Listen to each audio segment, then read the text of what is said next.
sumilaw to meet with farmers whom she lawyered for back in 2007 to claim back their ancestral land. Meanwhile, Manila Mayor Isko Moreno took his campaign to Marikina and Rizal. Moreno began his day with a church visit, followed by a motorcade heading to the Amang Rodriguez Gymnasium, where town hall meetings will be held. Presidential aspirants are reaffirming their support for their vice presidential running mates. This following the strong push for the pairing of certain presidentiables with a certain vice presidential candidate from a rival tandem. Ako po, Isko Doc Willie. Period.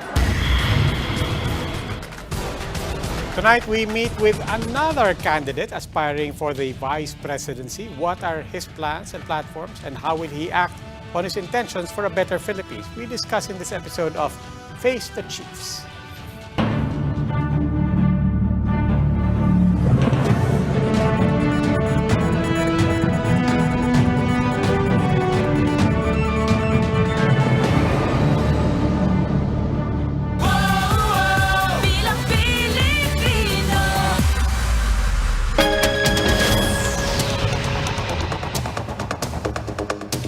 Welcome to the Chiefs. Ako po si Robbie Alampay. Also with us are Ami Pamintuan of the Philippine Star, Lucy Cruz Valdez of News 5, and here with us in the studio, Ed Lingao of One News. Chiefs, good evening.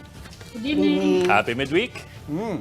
So it's Wednesday, as we've been trying every week. No, Wednesdays we're talking to candidates And Fridays. And Fridays also. But before we get to that, let's do a quick recap kasi medyo malaki yung mga kaguluhan sa mundo ngayon. Ami, magkano na ba gasolina? Ay, nako. 80 something na, di ba? Sobrang taas. Mali ang tanong mo. Dapat tanong mo, Ami, every week. magkano kasi rin ng panahon mo? Actually, dapat yun ang tanong yun. Nadali ako kanina ni Gretchen eh. Medyo 20 plus na yung gasolina nung nagmamaneho siya. So tinanong ako, ayoko sabagot, ginantihan ko na lang si Ed, magkano gasolina nung... 5 to 7 pesos per liter. si Ami siguro, negative pa nun. Si LCV, ayaw magsalita oh. Wala akong kotse nun eh, so hindi ko alam. May driver siya. Ako rin, nag-jeep lang ako nun eh. Ako nga, pamasahin na lang. Ako nga, sabihin na lang natin na nung nagmaneho ko yung Russia part pa ng USSR eh. So, hanggang 1991. Anyway, sige. Narinig ko yung guest natin eh. Natawa rin. Maybe we can even ask him. Ano bang solusyon sa Magkano ang gas ng panahon eh? Sige. Umanda na po kayo. Tatanungin kayo ni Ed kung magkano raw. Joining us tonight is Vice Presidential Candidate Professor Walden Bello of the Partido Lakas ng Masa. Good evening, Mr. Bello. Gandang gabi, sir. Good evening, sir. Good evening, sir. Good evening. Welcome back, Thank sir. you for inviting me. Okay, sir. For Makisama another naman kayo fun sa session, kasiyahan. I hope. Magkano ba gasolina nung una kayo nagmaneho? Wow, ang baba talaga noon. That was pre-devaluation days. Correct.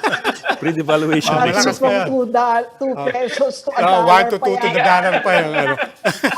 1 to 2, grabe, 1961 ata, 1961 ito sila. Grabe. No, but anyway, Mr. Bello, as everybody knows, is running for vice president. Let's start with your opening message po to our viewers. Why are you running? What are your plans? Well, the reason that I am running together with Calyodi is we really want to present our people with an alternative, no? Na isang alternative na nakatutok talaga sa mga dahilan kung bakit ang dami nating mga problema at nagbibigay ng mga solusyon na tunay na mga solusyon at hindi lang motherhood statements, no? At in other words, our country has very deep-seated problems and we want to confront the people with the radical solutions that these problems demand, no? So kami ni Calyodi, hindi kami politiko, although I served for 6 years in the House of Representatives. But, we are telling people that yung mga solusyon namin may kagat, no? May kagat talaga kasi ito yung mga solusyon na ayaw talagang harapin ng ating mga politiko kasi they get worried na may mga masasaktan and usually mga backer nila yon, no? Kami naman ni Calyodi, we don't have any vested interests behind us. And we're just really hoping that by presenting issues and solutions that speak to people's stomach and people's hearts, that we will be able to open their minds, to join us in basically this challenge that we're posing and using these elections to the very, very dire situation that they're facing at this point in time. As I said, unang-una, we are faced with, the prospect of what we call the axis of evil of Duterte and Marcos. And we really need to be able to come up with an alternative that goes to the future at hindi babalik doon sa nightmare years. No? That's the challenge that we are posing at this point. Well, actually, sir, to be honest about it, sir, among the candidates, yung tandem ninyo yung nagpipresenta ng talagang kakaibang plataforma. Everybody else, more or less, they sound the same. And the ideas that you guys have presented or put forward do break the mold of the typical platforms that we see. For example, I think a lot of people are interested in the proposal for a wealth tax. Whatever numbers we look at or whatever numbers that are agreed on, a wealth tax is unusual for a lot of people because it's the first time that it might be implemented in the Philippines. The last I read was that 20% wealth tax for the top 500 families. Itong proposal po na ito, is this fixed in stone or are you, yung 20% in top 500, is that a movable figure? And secondly, how do you intend to pass something that will be very controversial before Congress, which is composed, of course, of the top 300 families in the country? Yes. Yeah. Well, yeah. I in fact followed yung coverage nyo nito. And sinabi mo nga, Ed, I think you were interviewing si Professor Tihanke, where you both agreed na it breaks the mold because nobody would offer such a thing among the presidential candidates at this point in time. Yung nasabi ni Calyodi noon was, in an emergency situation like we're facing right now, a 20% wealth tax would not be unreasonable, given the fact that in so many countries, the taxes can reach as high as 40 to 50%. 50%, yes. No? In the US, it's about 35%, no, of income. No? So, but that is to meet a current emergency situation like we have faced with COVID-19. In normal years, what we are really proposing is 1 to 3% of the wealth of the top 250 to 500 Filipinos, billionaires. No? Mm-hmm. At yung wealth tax, hindi lang income tax yan. And we're taking some of the ideas of the economist French Piketty. No? Okay. Kasama rin yan yung real estate, wealth in real estate, and wealth in stocks. No? So basically, all streams of income, revenue, stocks, and wealth, kasama yan yun sa matatax. No? Kasi alam naman natin na may mga nagre-report na mababa raw yung income nila, pero their wealth is hidden in real estate or stocks, no? And hindi natatax yung mga dividends nila, no? So so this is this is what we're proposing, na 1 to 3%, which would yield about 3%. Yung estimates namin would yield about 1 trillion pesos a year, which is big when you consider that the budget right now is more than 5 trillion pesos. No, so it's a fairly big amount, and if you have that revenue, that means that you don't have to keep on borrowing and reborrowing with higher and higher rates of interest, and nababaon yung bansa natin sa utang, no? So the responsible thing to do, at the same time that you are concerned about social welfare, is let's stop resorting to foreign borrowing and start taxing the very rich sectors of our population to be able to raise the funds for the social security of the majority, no? So basically, maliit lang talaga itong matatamaan nito, and malaki talaga yung makikinabang, no? And by the way, today, ang dami nang nagsasabi ng mga bilyonaryo, kasama na si Warren Buffett dito, kasama nila si George Soros, na the wealthy, kasama sila, need to be taxed more and more, no? And akala nga nila, at this point in time, many of these very rich people around the world are saying that we are taxed too lightly, and it is the social responsibility of the rich to be able to offer more because they have so much more than the rest of the population. So these are the ideas that we would like to really introduce, and we feel that there are people, even among the very rich in this country, that would be open to considering this, no? So we just need to begin the debate and then create the coalitions, that will make this possible. Meron ako kasing experience dito that I would just like to share, no? And people used to say that you will never be able to pass this law given the religious configuration of the Philippines, no? I'm talking about the reproductive health bill. Okay. Yeah. And I was one of the principal authors.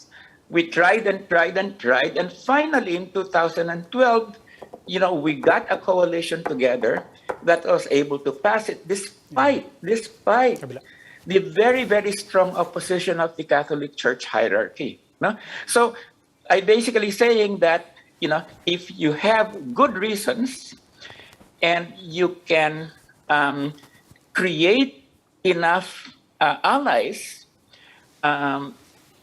to back you up, and you can create smart coalitions, then what seems impossible can be possible, no? So I'm just saying that for many of these social measures, it's an uphill struggle, but it's not impossible. In fact, I like challenges like that, no? How do you create legislative coalitions that connect with mass movements, and this combination pushes through an important legislative measure? So, back in 2012, 2013, ang sabi ng mga marami sa Kongreso at sa Senado sa amin, nila Congressman Edsel Lagman and other allies, you'll never get it. But we were able to pull it off, no? Yes, so sir. Pero sir, just one example. yes sir, pero that I'd like iba sir yung iba sir pag-usapin ng Panginoon, iba pag-usapin ng pitaka. Minsan may mga tao mas mahal ang pitaka kaysa yung Panginoon, may ganun talaga. So, You sir, cannot serve God and Mammon eh. Oo, di ba? Well, I'll go back to my second question, sir. You're looking at the Congress, which is traditionally controlled by what? The top 300 families in the country, which will probably be included in the top 500 richest.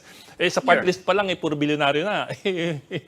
So, although you touch it a bit, pero ingay, how will you put together that coalition? Di ba parang ang hirap lang imagine ba?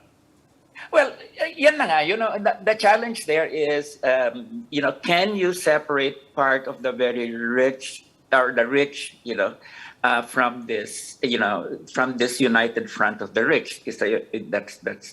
That's one thing.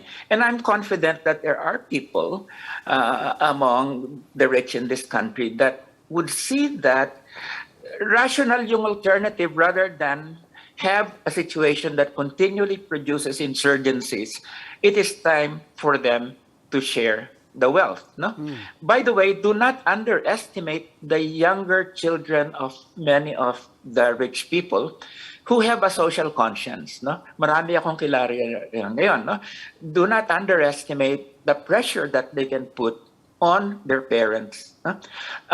Secondly, yung moral call. No? Alam naman natin na marami sa mga religious groups natin, including na rin sa Catholic Church, na malakas talaga yung social justice issues. No?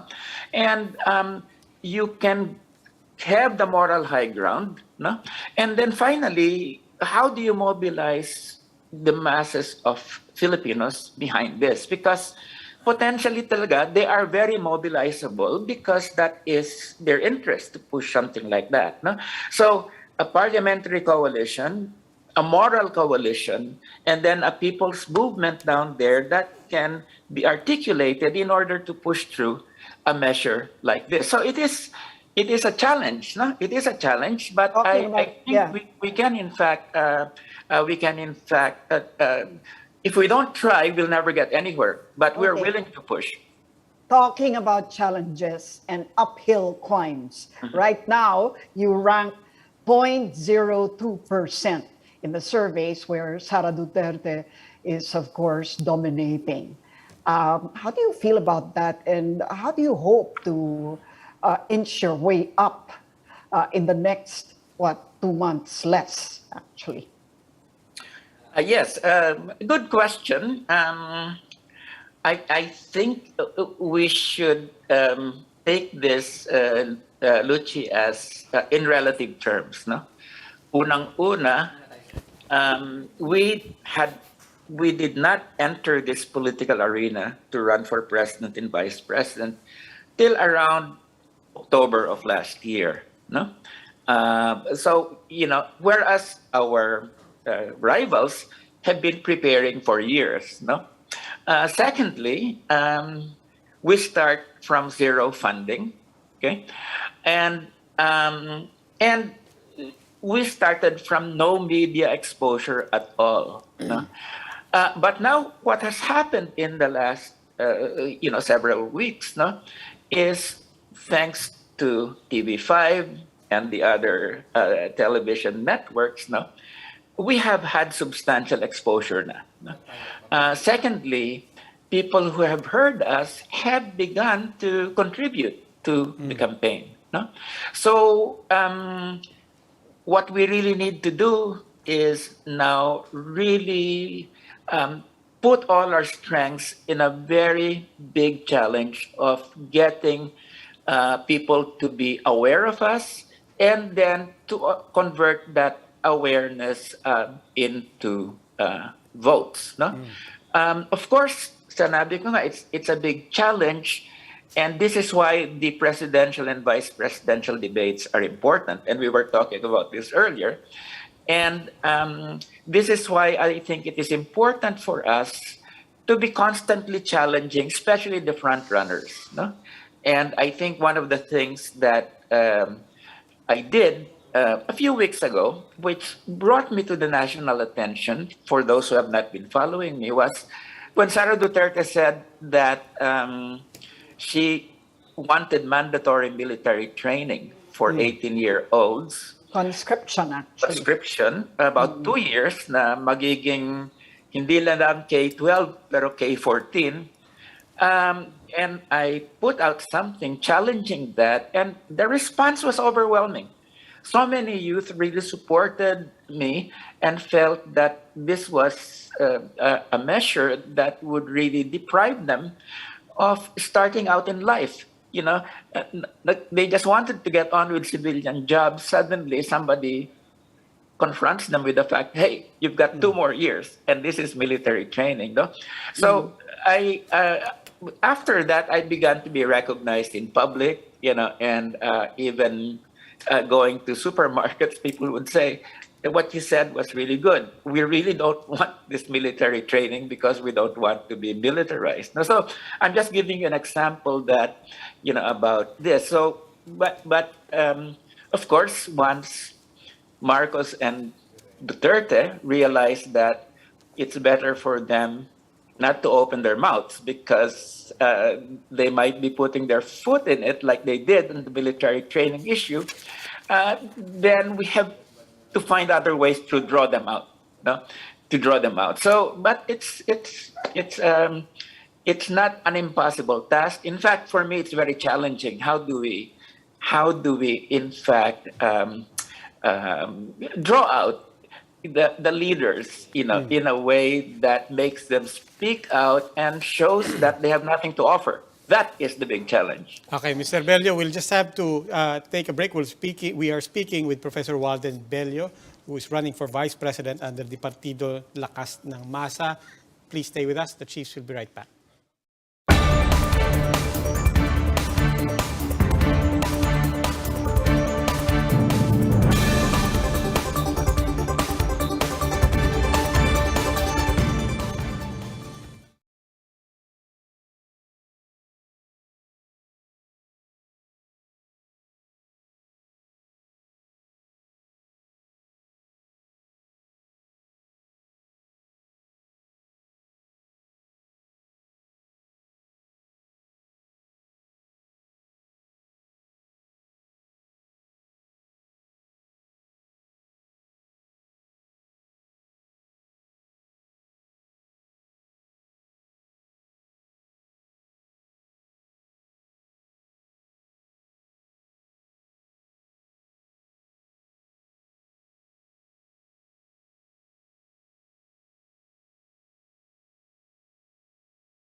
And tonight we continue our conversation with aspirants for the coming 2022 elections. Let's find out the plans of the candidates as they face the chiefs.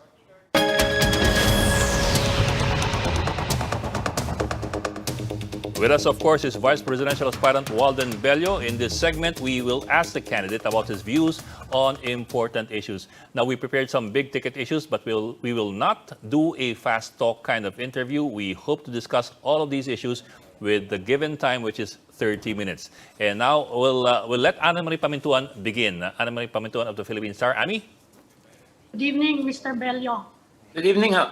Sir, regardless of the results of the elections, you've started, babalikan ko lang yung pinag-usapan natin kanina. You've started a discussion on the wealth tax. And isang beyond the morality of that proposal, ang isang sinasabi ng mga tao, it will scare away investors, magkakaroon daw ng capital flight. And which is the last thing we need. We need to generate jobs. We need to draw investments, lalo ngayon after the pandemic. So, tanungin na namin yung reaction nyo doon sa criticism na yan, and what is your plan for pandemic recovery, economics-wise, and siguro huwag na muna yung health, yung economic recovery muna. Amy, thank you for those questions. Unang-una, dapat ho yung wealth tax measure should have provisions for dealing with exit outflows, no? Which means that you cannot just impose a wealth tax without making sure that there is no capital flight from the country. And in cases like this, you always need exit measures because many of this capital might be going to mga tax havens like Liechtenstein, Panama, the Cayman Islands. No? So what happens in this case is you have to have an exit tax that is very high, say about 50% of the capital that is leaving. So this, in fact, makes capital flight, something that becomes undesirable for the one with capital, and in fact would make it something that would he or she would much rather keep it in the country. Secondly, when we're talking about 1 to 3% of wealth, that is really relatively small, no, and can be absorbed kasi nakita na nga natin in so many countries, you have 35, 40, 50, 60%, no? Taxes on income or wealth oftentimes. And, what we're talking about is 1 to 3% of the wealth of a very rich billionaire. No? So, makakaya talaga ho yan. The other thing is also basically the problem with the country is precisely that we have a very unequal distribution of income and wealth. No? So you don't have purchasing power for a lot of Filipinos. And without purchasing power, you cannot have a dynamic domestic economy that grows and grows and grows because of local demand. No? What we're saying is by transferring some of the part of the wealth of billionaires, okay, to our people, that creates purchasing power that dynamizes the economy to grow. No? Now, this is not just Walden Bello speaking. This is what many economists, na hindi neoliberal economists have said, that basically you need to create and expand local demand. No? And that is the solution to our problems, not this idea that you always have to bring in foreign investors. Okay. Mr. Bello. Yeah. So, ganun lang yung kailangan natin palitan yung pag-iisip, no? That the real wealth of the country lies with our people. We just need to help them expand their purchasing power to be able to create the demand for a very healthy economy and a very healthy development process. No? Okay. That is really what I think is very central to the perspective that we are giving. No, it is not against the interests of the rich that the poor and marginalized people get is a bigger part of the income, because you are creating a market within, no, that will be dynamic and keep on building your economy. Mr. Velio, let's talk about the lives of our people right now. We started the show. It was light banter, but it's really very, very serious. We were talking about the oil shock, oil price shock that we're all expecting. But I don't want to frame it as, as an outlier event. The reality is the price of oil has been going up for the past 2 years. Mataas na po ang presyo ng gasolina, kaakibat po niyan. The transportation sector has long been clamoring for higher prices as well and higher fares. How do we begin to address that? How do we begin to put things under control? And over the long term, how do we make a policy for fuel prices and for transportation and such, so that it's sustainable and affordable for our people? Okay. Well, I would just like to address this with several things, no? Both short-term, medium-term, and long-term, if I can do that, no? First, doon sa short-term, okay, yes, the big oil producing countries, but especially, Saudi Arabia, is taking advantage, of the global situation to be able to increase its profits, no? And so that's there, and we hope that this can be dealt with in many ways, in a more strategic ways. But speaking just dito ngayon sa atin, we really need to regulate the price of oil again, no? Back in the 1980s, we had the oil deregulation law that left the country with no controls, over the price of oil, no? Whereas, in fact, every government, even if you're not oil producing, you should be able to intervene in order to cushion the public from oil prices. So we need to regulate oil again. The other thing is, right now we have excise taxes and the VAT, the value-added tax, that is quite high. It has the excise taxes were introduced by the on oil, was introduced by the Duterte administration. I think very reasonable naman yung hinihingi ng maraming consumer groups na temporarily just freeze the excise taxes and freeze the VAT on petroleum products, no? And that will bring down the price of oil to, that will be taking out something from around, a fairly significant amount, no? 15 to 20 pesos pa yung estimate ng mga iba, no? So there are these short-term measures, that can be taken at this point. But we really need also to, even in the midst of this situation, really begin the energy transition, away from itong mga fossil fuels na hindi lang under the control of monopolists that want to jack up the prices whenever they want to increase their profits, but it's also very bad for the climate, no? So I think we can really begin to make the green transition to solar energy as a mechanism or as an energy source for power generation, as well as for transportation, no? In terms of the introduction of solar batteries and other batteries that would take the place of fuel, no?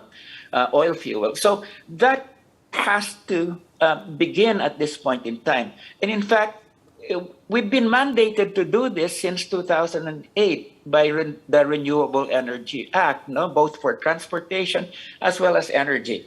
And nothing makes us realize that we have to make the transition more than a period of crisis that we are having right now. No, so this is the time to begin, that transition.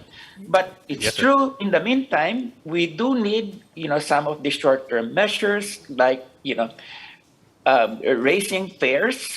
That would be quite important. But if that is not possible, because I know that it is also going to hurt people, then we do need the government to come up with a scheme to subsidize Yes. drivers and to subsidize transport workers as a whole, no? So that's Yes. so I think multi-level itong mga solutions dapat natin. Sir, you mentioned increasing the purchasing power of Filipinos. No? How exactly do you do that? Is that an offshoot of the wealth tax? You're going to tax the rich so that you can give more to the poor. And also, talking about increasing purchasing power, what particular key industries would you focus on in terms of giving subsidies, as you just said, under that system that you feel can help us recover? Well, let me put it this way. The main way that we can really do this is only partly through taxes, but the main way is to raise wages. And our program with Calyode is to basically raise the minimum wage to 750 pesos a day. No? Raising wages, is really going to be an important mechanism for creating purchasing power. Now, the other thing, of course, is what we discuss as the wealth tax. As we all know, the proceeds of the wealth tax would fund social services, particularly to the very poor, no? To the very poor, the extremely poor. No? So, and part of that would go through what are now called yung Pantawid Pamilya, or conditional cash transfers. No? So that creates a sort of virtuous circle. You raise wages, you raise the wealth tax, you try to stop the hemorrhage of foreign debt payments, which means that you create a capital fund that can in fact go into reinvestment into the country without having to rely on foreign investment. Now, the problem right now is that instead, what we've had is a government, that while people were suffering, okay, they took advantage, the big corporations, through the Department of Finance, took advantage of the crisis to bring down. Sir, we Nawala lost po your yata audio. yung audio nyo, sir. Sir, Ulit kayo. you have to unmute. Yes. No, it There. is It's back. It's Yes, back. Okay, there. it's back. To bring down, you were saying, to the bring down. government, yeah. The government brought down the corporate income tax, from 30% to 20% for big business, and from 30% to 25% for Yes. foreign business. No? So basically, in the midst of this crisis, they allowed, the taxes to be reduced when it was greatly needed. To So stimulate the economy. That was their approach. well, but obviously this didn't work. it did not stimulate the economy. In fact, a lot of that money probably was repatriated out of the country because the idea of foreign investors is if you have a dead market, okay, you don't invest in a dead market, you in fact bring your money out. And my sense is that that is what has happened. So But basically, meron na kayong fund, you had funds that needed to be collected in order to be able to channel to to local demand, and then you took that out. You took that out by the reduction in the corporate income tax. Ang problema kasi rito, Luchis and Amis, ang tagal nang iniintay ng business itong reduction in the income tax before pa the pandemic. Ginamit lang nila yung pandemic to get what they had been advocating for the last 20 years. No? And this is what is so troubling about this. To the point that sinabi na ni Congressman Joey Salceda, nakilala naman natin, that the rich have really been the ones that have benefited from this crisis, and the poor have been the ones who have really, really suffered. And sabi nga ni Joey, it's time to reverse this process. Let's, with the pandemic tapering down, it's time that the poor have to regain lost ground. Mr. Bell, yung sinasabi ng government, siyang sa CREATE, is to make the country more competitive. Kasi it's a globalized economy, and say what you will, we need investors to generate jobs. Pati yung mga negosyo natin ngayon, bagsak dito, yung mga domestic businesses. And livelihoods are just kaput. So we are competing with other countries. Kaya yan ang sinasabi ng government, that we need to be competitive as well to be an attractive destination. I mean, we also need foreign investment, both domestic and all types of investments we need, just to create jobs para yung mga tao natin hindi daw naghahanap ng trabaho sa ibang bansa, kahit ano na lang na trabaho. At makauwi dito, we have to create meaningful jobs in the country. What do you say to those observations? Well, I think that they've got the cart before the horse, no? Alam mo, Ami, it has precisely been the opening up of our economy over the last 40 years that has destroyed our manufacturing, and that has destroyed our agriculture, and that has therefore meant the loss of a lot of jobs. Now, these are all data that's there. For instance, okay, just to give you an example, binabaan nila yung industrial tariffs, doong Ramos administration, to 1 to 5%. This was the most radical bringing down of tariffs in the history of developing countries. Now, what happened? Okay, we lost, so many of our manufacturers. In sinabi nga ni Finance Secretary Camacho, we lost textiles, garments, ceramics, petroleum products, furniture, leather tanning, the Marikina shoe industry, you name it. And we were talking about the loss of hundreds of thousands of jobs because we opened up our economy in an indiscriminate fashion. Ganyan rin nangyari sa agrikultura. Before we were 1995, we were not yet a member of the WTO. We were a net agricultural exporting country. In other words, we were exporting in value more than we were getting back. Anong nangyari? The WTO forced us to open up a whole range of agricultural products, poultry, piggery, vegetables, you name it, no? Onions, and ang naiwan nilang yung rice, no? Na hindi na impose ang quota. So what has happened? Okay, 30 years after we joined the WTO, our agriculture is a real mess. Okay, our agricultural entrepreneurs are barely surviving. Okay, we are now have a deficit of $7 billion in our agricultural trade from being a net exporting country. No?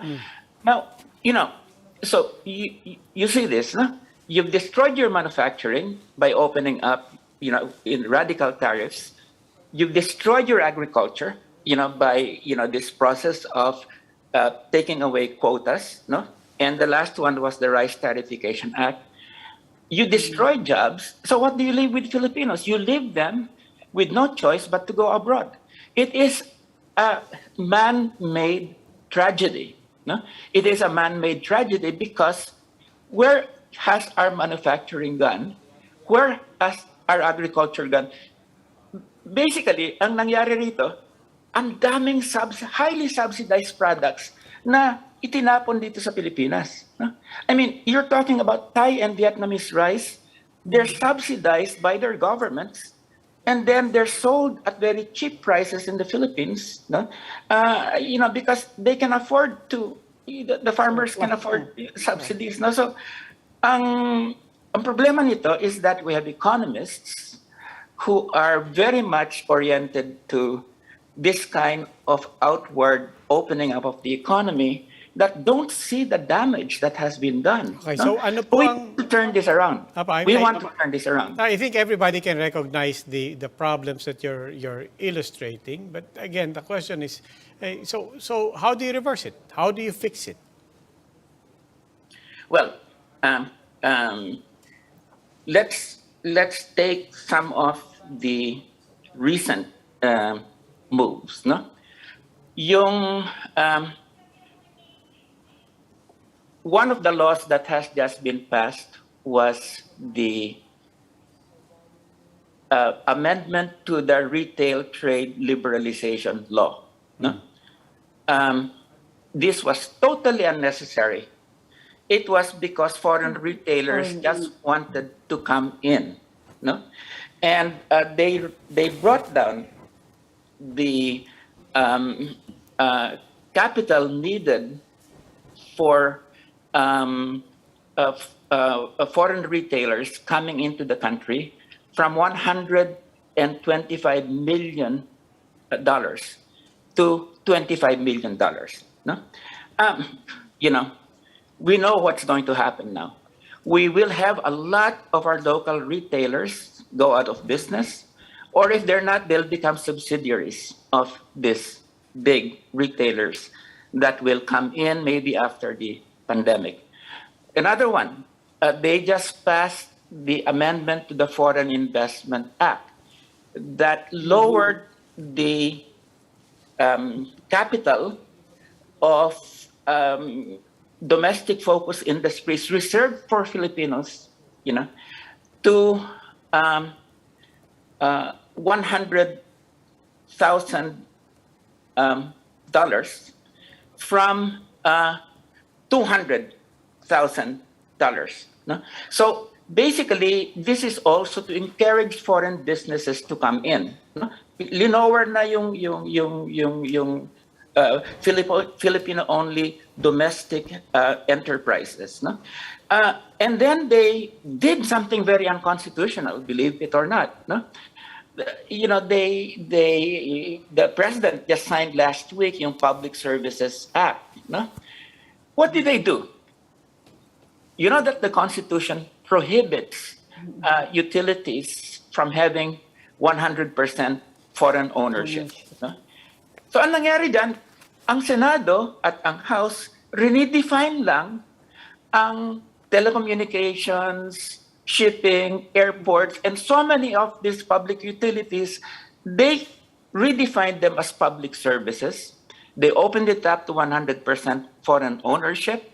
And, presto, you now don't even need a constitutional convention or a constituent assembly.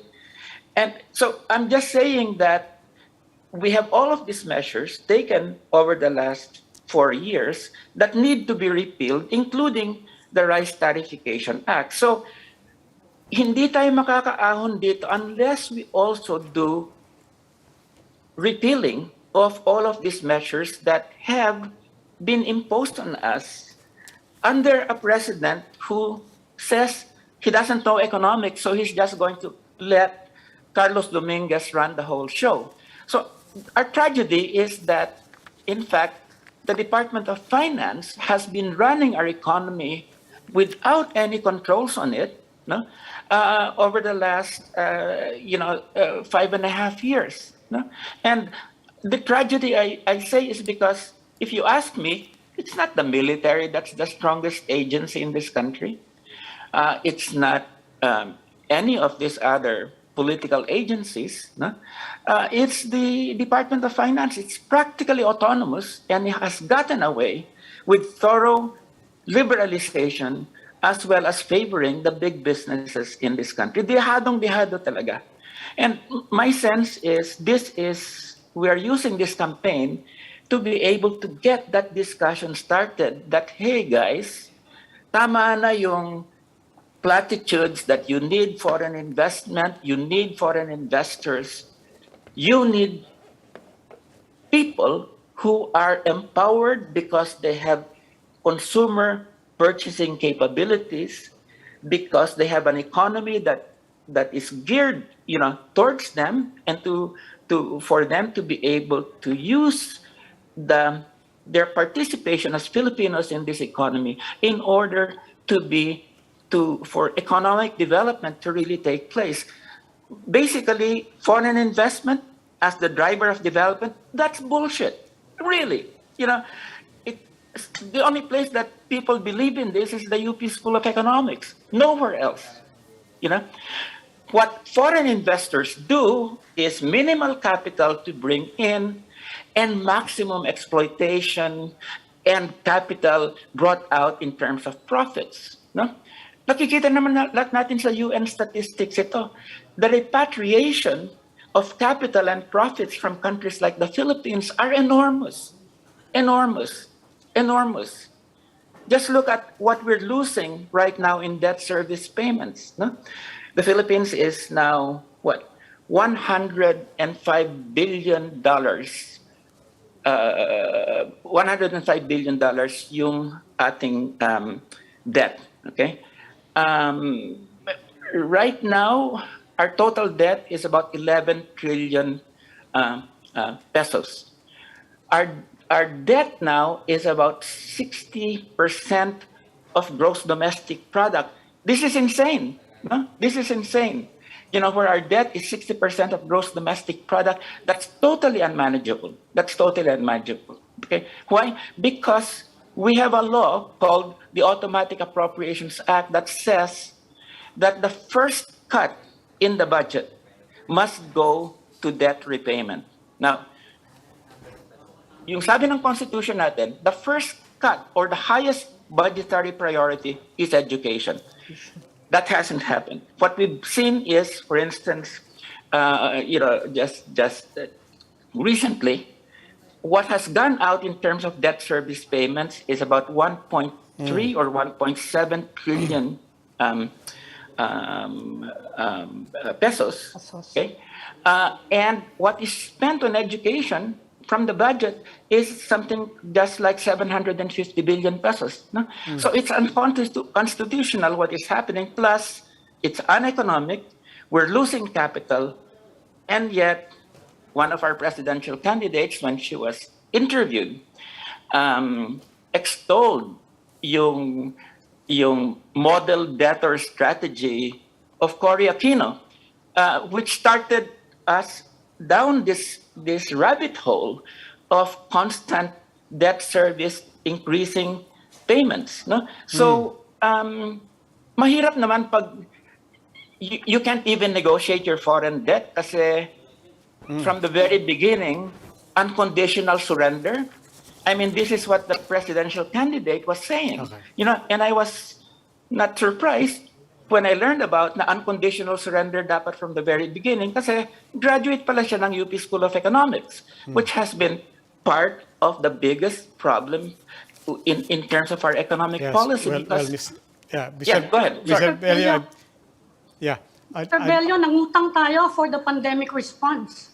Kaya naging trillion and trillion yon. Yung mga negosyo sarado, there are no taxes, no one's paying, everyone has lost his job.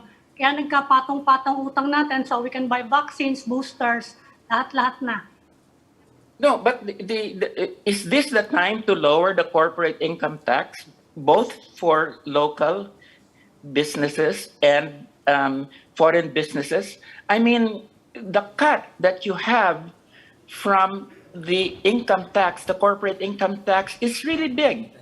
And basically, what Dominguez was doing was basically taking advantage of the pandemic emergency to push through an agenda that big business and foreign business had wanted, for some time. So instead of increasing the tax in an emergency, what happened is that they lowered the tax. They cut down, 30 to 20% for local, 30 to 25%. That is trillions and trillions of pesos. No? So Wala naman silang matatax nung pandemic eh. Wala nang negosyo. And they needed investments to create the jobs na during the pandemic. Well, no, but I think what I'm trying to say, Ami, is you don't cut corporate income taxes during a pandemic because you need that as revenue. Okay. You need to fund your services. Wala nga Okay. makakulit ang tax. Anyway, I think Kaya- malinaw naman po yung sagot nyo doon, Mr. Bello. Unfortunately, we've run out of time. In fact, we're slightly over time. We still have about 30 seconds. We still have about 30 seconds for a final message from you. Well, okay. First of all, I'm really glad that TV5 has offers us this opportunity to lay out why we are running for office. Sabi na nga namin is that we're not out to please the voters, but we're out to confront them with the facts. And confront them with the facts about the roots of our country's problems and the radical solutions that are necessary for it, like the wealth tax and raising the minimum wage to 750 pesos, and along with more medium and strategic economic measures that need to be done. But we're not just focused on the economy. We also need political reform. We also advocate the decriminalization of abortion. We advocate same-sex marriage, and we advocate divorce. These are all measures that any modern country needs to have at this point. No? Okay. We need cultural and social development, and we really need, these are measures, cultural, social, economic, political, that a modern country really needs. Okay, And Professor. Sure. Professor Walden Bello, tumatakbo po sa pagka-vice presidente under the Partido Lakas ng Masa. Professor Bello, maraming salamat po. Sir, anong number po? Thank you. Ano po Number number? Number. Number 2. Number 2 Maraming po. salamat rin sa inyo. And maganda ho yung kalakayan natin at saka yung exchange of ideas. So hopefully, so many of our people were listening in to this exchange. Thank you very much. Maraming salamat po. Salamat, sir. And that's all for this edition of the Chiefs. We hope what was discussed here will keep the conversation going. Before we go, a reminder to our viewers, mask on, wash hands, and stay safe, Philippines. I'm Robbie Alampay. I'm Ani Pamintuan of the Philippine Star. I'm Lucy Cruz Valdez of News 5. I'm Ed Lingao, and we are One News.